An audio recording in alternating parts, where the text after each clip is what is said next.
Album, so tonight you'll hear 5 more, plus some live concert tape of the Young Rumblers from the WMMR archives. This is a band that's been talked about and followed for the past 4 years by thousands of Philadelphia rock and roll fans. And in the next few days, millions of music lovers around the world will hear this Philadelphia band for the first time. So let's get into it. I'm Cyndy Drue, and this is the Tommy Conwell Special on 93.3 WMMR. Philadelphia, I hope you're ready for this. When I was a kid, I knew I would like to be a musician, but I never made a decision like, I'm going to be a musician. Because it was just, who are you? What makes you think anyone's going to pay you for it? This is definitely one of the hippest bands to come into town in a long time. Once I started getting paid for it, I said, well, I'll just keep doing this. I'll ride this wave. Tommy Conwell's Young Rumblers. Working at a schooling, I'm always on the run. Come on, little baby, let's have a little fun. Work Out or Million Pretty Girls was the first song I ever wrote for the Rumblers. We played that at the first Young Rumblers gig, February 24th, 1984. And it's on the album. I'm so proud of that, So was Walking on the Water. We played that at our first gig, too. I'm so proud those songs have held up. That's really neat. The Young Rumblers had their beginnings in Newark, Delaware as a 3-piece. It was drummer Jim Hannum, bass player Paul Slivka, and guitarist and singer Tommy Conwell. I was the manager, the truck driver, the publicist. Yeah, I did all the booking. I used to make the posters, We had good nights and we had bad nights, I'm sure, It was not glamorous. We certainly didn't start out at the top, We played dives. We played to one person one night, I remember.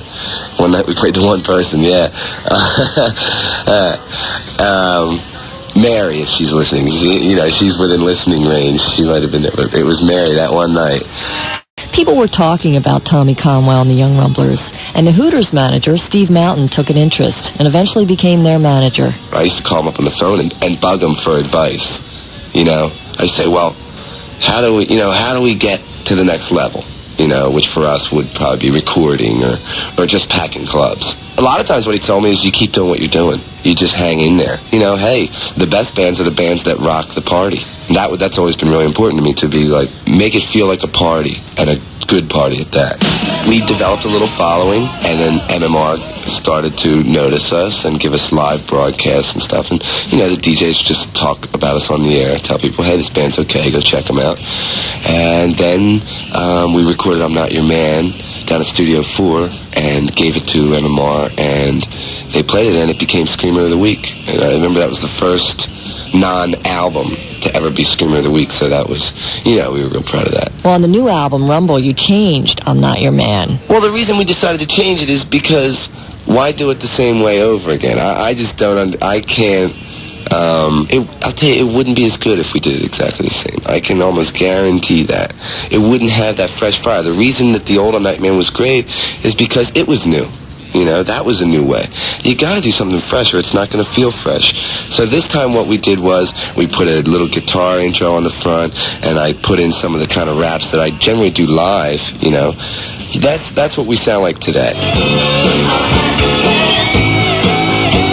The new version of I'm Not Your Man from the album Rumble, which will be in the stores tomorrow. I'm Cyndy Drue on 93.3 WMMR. More of the new album on the Tommy Conwell Special after this.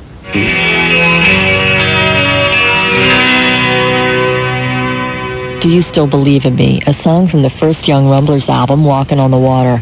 After about 50,000 fans bought that album, major record company executives began to invade the local clubs to check out Philly's newest rising group. We had like 13 record labels after us. You get a lot of, oh, you're the greatest, you're going to be a smash, you're going to be bigger than Frank Sinatra. You get a lot of that. You get so much of that. It's ridiculous. And, it goes in one ear and out the other for me. If I believe that, I'm nuts, He's great. Tommy's super. Rick Chertoff from Columbia Records signed the band. He's got all the energy and all the strength and intelligence and all the qualities that you need to succeed, and he should do great. There are a lot of companies out there that don't want to miss the next super strong regional artist, whether it be Tommy or anyone that has a strong local following. They're coming very strong after those regional artists, no matter where they are, and it's very exciting to have all the excitement about Tommy Conwell, and I'm sure there'll be more bands and more artists from Philly as well.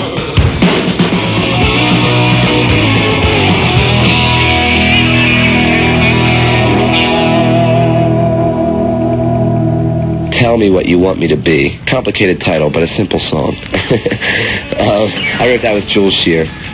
And that song has like a Bo Diddley beat, kind of got a locomotive drum part and a wacky country vibe or something. I don't know. It's kind of a hybrid, but I like that song a lot. So here we are. We're finally at, our first major goal, which is to make a national album. Man, it feels good to give it to you guys and to give it to the crowd here. It feels good to give back after, people have been so good to us. You've been so good to us, and the crowd has been so good to us.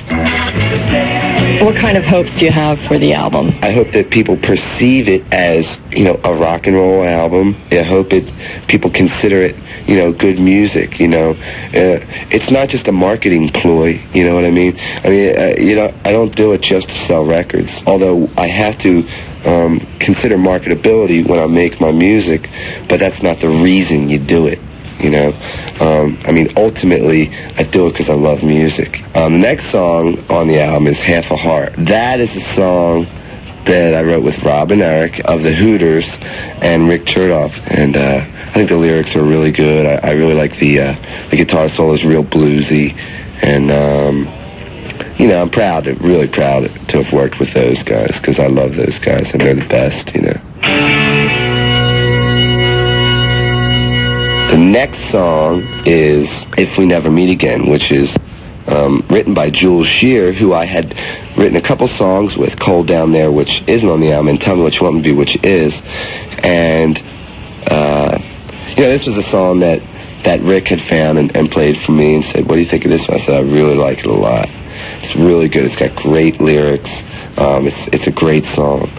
And I played slide guitar on it on the album, and that's really exciting, because I don't do that much. And there's acoustic guitar on it, which is new for us. So it's great to do new things. You got to do new things. You can't keep doing that same old stuff. You know what I mean?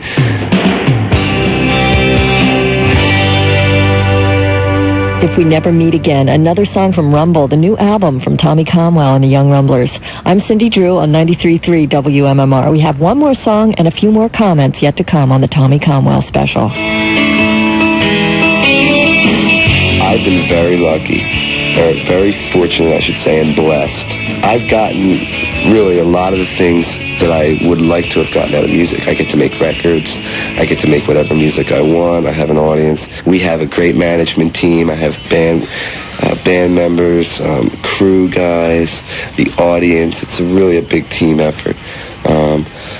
As far as musicians getting to this point, I think what we did is we hung in there. And, we always tried to rock the party. We always try to make people feel good. To a certain extent, people want to see you express yourself. They want to see what you've got talent-wise. But also, they want to have fun. They want to know that you're one of them. Not that you're some guy on stage. They want to know that you're one of them also. I know that I do when I'm in the audience. So we've always tried to be, to have a good relationship with our audience and let them know that we were just like them and we didn't want to be anything else, because we don't. So therefore we have a great relationship with our audience, and that's why we have an audience. It takes a long time, and there's times when I definitely felt like we're running into a brick wall. Like, oh man, are we ever going to get past this level? And we did, and we will continue to, I have faith. But it's just, when you run up against those brick walls, those brick walls are what separates the men from the boys, or the women from the girls. That's the people who keep going are the people who make it. It's gotta be Tommy Conwell and the Young Rumblers!